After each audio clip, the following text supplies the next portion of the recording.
तस्वीरें आप देख पा रहे हैं, दो तस्वीरें टीवी स्क्रीन पर पानीपत और करनाल से। आप देख सकते हैं कि बरसात की तस्वीरें हैं। बारिश का मौसम क्योंकि शुरू हो गया है, लोगों के हाथों में छाते हैं और लोग बारिश के वक्त जो है घर से नहीं निकल रहे हैं, लाजमी सी बात। और इन तस्वीरों में आप देख सकते हैं कि टेम्परेचर जो है, धूप क्योंकि कम है तो टेम्परेचर में भी गिरावट आई है, मौसम ज़रा सा ठंडा है। और ये जो मौका है बारिशाना सा मौसम का, इससे किसान काफ़ी ज़्यादा खुश हैं। इस तरीके की भी जानकारी मिल रही है क्योंकि किसानों के लिए जो सब्जियों की पैदाइश होती है, सूखे के वजह से लगातार जो है काफ़ी ज़्यादा दिक्कतें किसानों को हो रही थी फसलों में, और अब जो है फार्मिंग में काफ़ी ज़्यादा आसानी आ जाएगी क्योंकि मॉइस्चर कंटेंट बढ़ जाएगा। कहाँ कहाँ बारिश का अलर्ट है आप टीवी स्क्रीन पर देख सकते हैं। पंचकुला में बारिश का अलर्ट है, अंबाला में भी बारिश का अलर्ट है, बरसात हो सकती है। इसके अलावा आपको बता देते हैं कि यमुनानगर भी उन जगहों में शामिल है जहां पर बरसात हो सकती है, बारिश हो सकती है।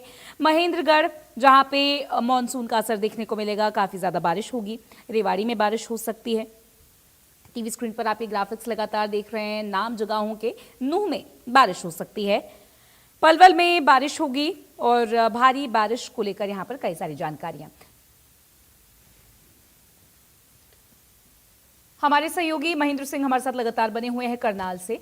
महेंद्र, देखिए मानसून पूरी तरीके से एक्टिव हो गया है, किसानों के चेहरे पर खुशी है, तापमान में गिरावट है और कहीं न कहीं बारिशाना सा मौसम लोगों को गर्मी से राहत दे रहा है। कैसे देख रहे हैं करनाल में क्या टेम्परेचर है और ओवरऑल भी आईएमडी के अलर्ट को आप कैसे देखते हैं? बिल्कुल, देखिए लीजिए, सबसे पहले मैं आईएमडी के अलर्ट की बात करूंगा तो आगामी 4 से 5 दिनों के लिए आईएमडी की तरफ से अलर्ट जारी किया गया है कि हरियाणा के करीब 10 से 12 जिलों में तेज हवाओं के साथ बरसात होगी। कई इलाकों में तेज बरसात की भी चेतावनी जारी की गई है और इस समय करनाल जिले में भी करीब 1 घंटे से बरसात जो है वो लगातार चल रही है। पहले तेज बरसात थी, अब रुक रुक कर जो है मध्यम गति की बरसात चल रही है। सबसे पहले मैं तस्वीरें दिखाना चाहूंगा कि किस तरह इसके हालात हैं इस समय। अभी तेज बरसात हुई थी मानसून सीजन की, ये पहली तेज बरसात है और जिसके बाद ये जल भराव के हालात हैं। मैं इस समय करनाल जिले की घरोंडा अनाज मंडी में मौजूद हूँ और आप देख सकते हैं कि यहाँ कई कई फीट पानी भरा है। इससे आप अंदाजा लगा सकते हैं कि कितनी तेज बरसात यहाँ पर हुई थी। पूरी मंडी जो है वो जलमग्न हो चुकी है। थोड़ी मायूसी भरी बात यह है कि किसान इस समय मक्के की फसल लेकर मंडी पहुंचे थे तो मक्के की फसल भी कहीं ना कहीं बरसात की चपेट में आई है। ये हालात है घरोंडा अनाज मंडी के। आप देख सकते हैं कि गंदे पानी के तालाब में ये पूरी अनाज मंडी तब्दील हो चुकी है क्योंकि पानी की निकासी पूरी तरह से ठप है। हालांकि मानसून सीजन से पहले ये दावा लगभग सभी सरकारी विभाग कर रहे थे कि इस बार जो है मानसून सीजन को लेकर उनकी तैयारियां पूरी तरह से मुकम्मल है, गंदे पानी के पूरे प्रबंध कर लिए गए हैं। लेकिन मंडी के ये हालात बताने के लिए काफी हैं कि मानसून सीजन से पहले जो लाखों रुपया पानी की निकासी के लिए, बरसाती पानी की निकासी के लिए जो खर्च किया था वो कामयाब नहीं रहा है। यानी कि जो दावे प्रशासन ने किए थे वो पूरी तरह से खोखले और हवा हवाई साबित हुए हैं क्योंकि कहीं कहीं फिट पानी भरा है। मंडी के आड़ती और किसान परेशान है। जी तो महेंद्र, देखिए जब भी बारिशाना सा मौसम इस तरीके से शुरू होता है तो कहीं ना कहीं गर्मी से लोगों को राहत मिलती है, लोग खुश होते हैं। लेकिन जैसा कि आपने तस्वीरों में भी दिखाया, शहर के दो हिस्से, एक तरफ जो बारिश एंजॉय किया जाएगा, लुत्फ उठाया जाएगा मौसम का, और एक वो हिस्सा जहां पर जल भराव, बिजली आपूर्ति जो पूरी तरीके से ठप हो जाएगी और कहीं ना कहीं हादसे हो जाते हैं। उनके लिए अगर आप देखें तो ग्राउंड पर आपको क्या रियलिटी चेक मिल रहा है? तैयारियां हैं? बिल्कुल बिल्कुल बिल्कुल, आपने ठीक कहा कि दो तस्वीरें होती हैं। एक जो मौसम का आनंद लेते हैं, दूसरे जो मौसम की परिस्थितियों से परेशान होते हैं। अब किसानों में भी दो तरह की परिस्थितियां देखने को मिल रही है। एक किसान है जो जिन्होंने धान की फसल लगाई है, उनके लिए ये बेहद खुशहाली भरा मौसम है, राहत भरा मौसम है कि उनके जो फसलों की सिंचाई के लिए जो पानी चाहिए बरसात से मिल जाएगा। लेकिन जो जिन किसानों ने मक्के की खेती की थी, जो अपने मक्के की फसल लेकर मंडी पहुंचे थे, उनके लिए मौसम दुखदाई है कि उनकी फसल जो मंडी में पड़ी थी वो भीग रही है, वो उनको बचा नहीं पा रहे। इसी तरह से आम लोगों की बात करें, आम लोगों की बात करें लीजिए, वो उनके लिए भी यही है कि जहां पर बिजली आपूर्ति ठप हो चुकी है, जहां घरों में पानी घुस रहा है, उनकी गलियों में गंदा पानी खड़ा है, वो परेशान हो चुके हैं। उनके लिए मौसम आफत भरा है। बारिश कहीं ना कहीं सिर्फ राहत नहीं, आफत भी लेकर आती है। ठीक है महेंद्र, बहुत शुक्रिया आपका तमाम जानकारी और इस पूरी बातचीत के लिए। हमारे साथ हमारे एक और सहयोगी जुड़ रहे हैं यहाँ पर पानीपत से, राजेश। राजेश, मौसम का मिजाज क्या है, टेम्परेचर क्या है और कैसे देख रहे हैं आप पूरी रियलिटी चेक को?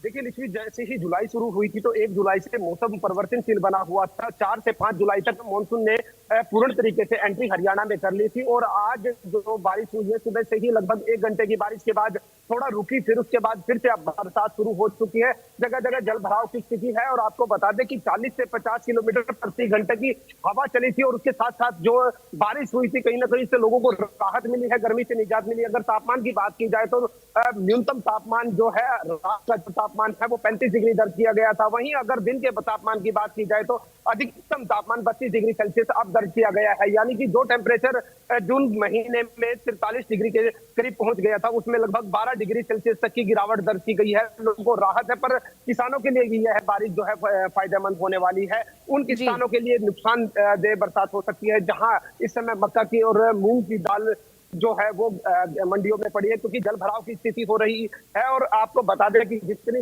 तेज बरसात थी तो उसमें कहीं ना कहीं जो है हर जगह छोटी छोटी जगह जल भराव की स्थिति बनी है। राजेश देखिए, आप जरा तस्वीरें दिखाइएगा, क्योंकि आपके बैकग्राउंड में ऐसा लग रहा है कि बारिश अभी अभी हुई है और कहीं ना कहीं देखिए अब तो लोगों का आना जाना यहाँ पर शुरू होता नजर आ रहा है।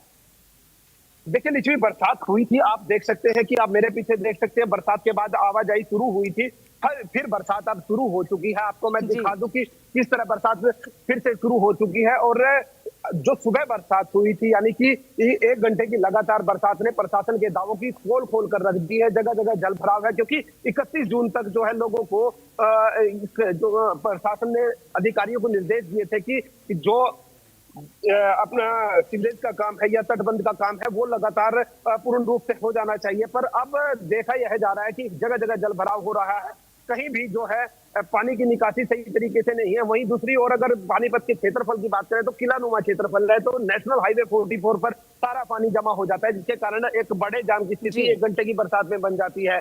अभी शहर के अंदर की स्थिति हम आपको दिखाएंगे थोड़ी देर में कि आप किस तरह अंदाजा लगा सकते हैं कि थोड़ी सी बरसात में पानीपत का यह हाल है। तो अगर आने वाले मानसून की बरसात में पानी कितना भरेगा और कितनी लोगों को परेशानियां हो सकती है। जी लिच्छवी।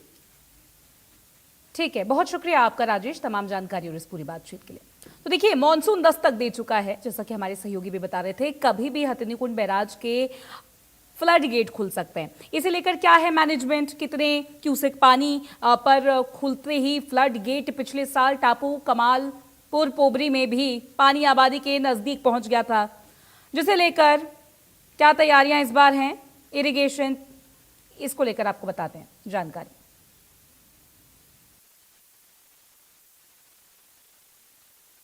मानसून दस्तक दे चुका है।